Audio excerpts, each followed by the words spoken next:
سورت کی شان نزول ہے۔ بخاری اور ترمذی شریف میں بعض دوسرے کتابوں میں یہ روایت موجود ہے کہ حضور صلی اللہ علیہ وسلم بنی مستالق کے خلاف جہاد کے سلسلہ میں مدینے سے باہر سفر پر تھے۔ راستے میں ایک مہاجر اور انصار کے درمیان پانی کے معاملہ میں کچھ اختلافات پیدا ہو گئے۔ حضرت زید رضی اللہ تعالیٰ عنہ کو بیان ہے کہ جس وقت حضور صلی اللہ علیہ وسلم نے میرے کان کو ہاتھ لگایا تھا اور مسکرائے تھے تو اس وقت مجھے اس قدر راحت حاصل ہوئی کہ اس کی مقابلہ میں سارے دنیا بھی ہچ ہے۔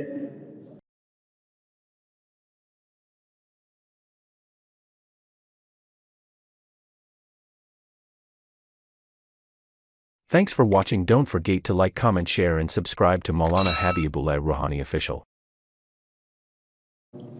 الحمدللہ وکفا وسلام علی عباده الذین اصطفى اما بعد فاعوذ باللہ من الشیطان الرجیم بسم اللہ الرحمن الرحیم وَإِذَا قِيلَ لَهُمْ تَعَالَوْا يَسْتَغْفِرْ لَكُمْ رَسُولُ اللَّهِ لَوَّوْا رُءُوسَهُمْ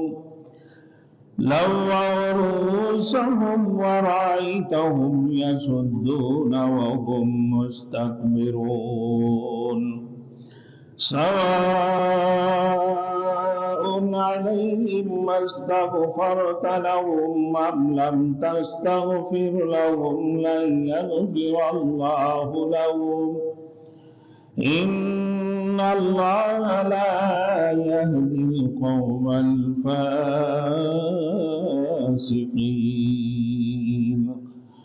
صدق الله المولانا العظيم۔ میرے محترم دوستوں اور بزرگوں، آج سورۃ المنافقون آیات 5 نمبر 8۔ میرے محترم دوستوں، اللہ رب العزت منافقوں کی پول پٹی کو کھول دی۔ آج پھر دوبارہ ان منافقوں کے بارے میں دوسری علامات اللہ رب العزت فرما رہے ہیں۔ جو ان کی حرکتیں ہیں، جو ان کی چال ہے، اس کے متعلق اللہ رب العزت آج بھی فرمایا۔ پچھلے جمعہ کو میں نے بتا دیا میرے دوستوں، اس آیات کی جو سورت کی شان نزول ہے، بخاری اور ترمذی شریف میں بعض دوسرے کتابوں میں یہ روایت موجود ہے کہ حضور صلی اللہ علیہ وسلم بنی مستالق کے خلاف جہاد کے سلسلہ میں مدینے سے باہر سفر پر تھے۔ راستے میں ایک مہاجر اور انصار کے درمیان پانی کے معاملہ میں کچھ اختلافات پیدا ہو گئے، جس کے نتیجہ میں مہاجر نے انصار کے زخمی کر دیا۔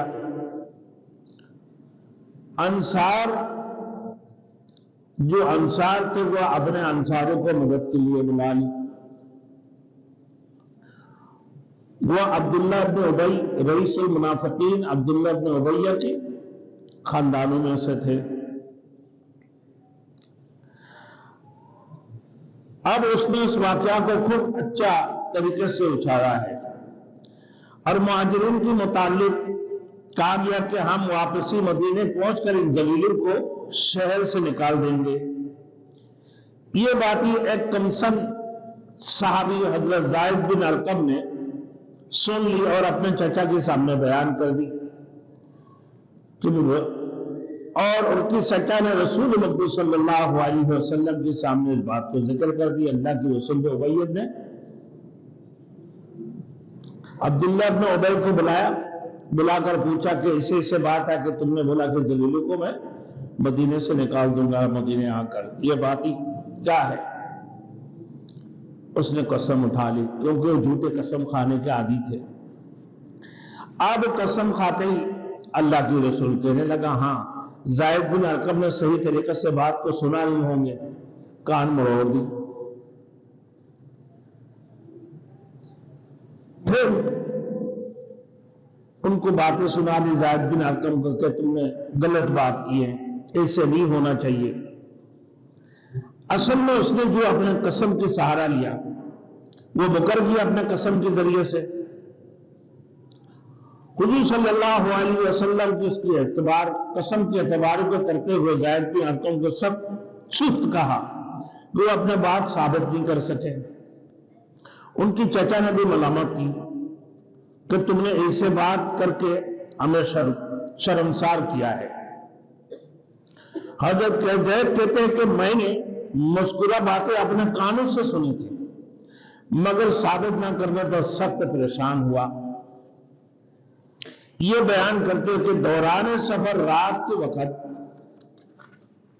حضور صلی اللہ علیہ وسلم میرے پاس سے گزرے تو میرا کان مروڑ دیا اور مسکرائے. پھر آگے چل دیے. پیچھے سے حضرت ابوبکر صدیق رضی اللہ تعالیٰ عنہ تشریف لائے. پوچھا کہ حضور صلی اللہ علیہ وسلم نے تجھ سے کیا بات کی؟ میں نے کہا بات تو کچھ نہیں ہوئی، البتہ میرا کان مروڑا ہے اور مسکرائے. آگے نکل گئی. اس کی پیچھے حضرت عمر فاروق رضی اللہ تعالیٰ عنہ بھی تشریف لائے اور بتا دیے کہ اللہ کے رسول نے تم سے کیا کہا. کہا کہ میں نے اسے ہی جواب دیے کہ میرے کان مروڑ دیا اور مسکرائے. اور حضرت ابوبکر صدیق نے بھی کہ تیرے لیے خوشخبری آنے والے ہیں. حضرت عمر فاروق رضی اللہ تعالیٰ عنہ نے بھی فرما دی کہ تجھے خوشخبر دی. اس کی بات صبح کی وہ حضور صلی اللہ علیہ وسلم سے پاس بلا کر فرمایا زید اللہ نے تمہارے تصدیق کے لیے قرآن میں سورہ نازل فرمایا، تو سورۃ المنافقین. پھر آپ نے یہ سورہ مجھے پڑھ کر سنائی. حضرت زید رضی اللہ تعالیٰ عنہ کو بیان ہے کہ جس وقت حضور صلی اللہ علیہ وسلم نے میرے کان کو ہاتھ لگایا تھا اور مسکرائے تھے تو اس وقت مجھے اس قدر راحت حاصل ہوئی کہ اس کی مقابلہ میں سارے دنیا بھی ہچ ہے. بہرحال اللہ نے سورت کے ذریعے منافقوں کی برائیوں کو ظاہر کر دیا تاکہ سچے مسلمان ان سے بچ سکے. تو میرے دوستوں بات یہ تھی. پھر آخر منافقین کے بارے میں ان سے اللہ رب العزت نے فرما دی کہ ہم العدو فاحذرہم، یہ منافق مسلمانوں کی پکے دشمن ہیں، لہذا ان سے بچتے رہو.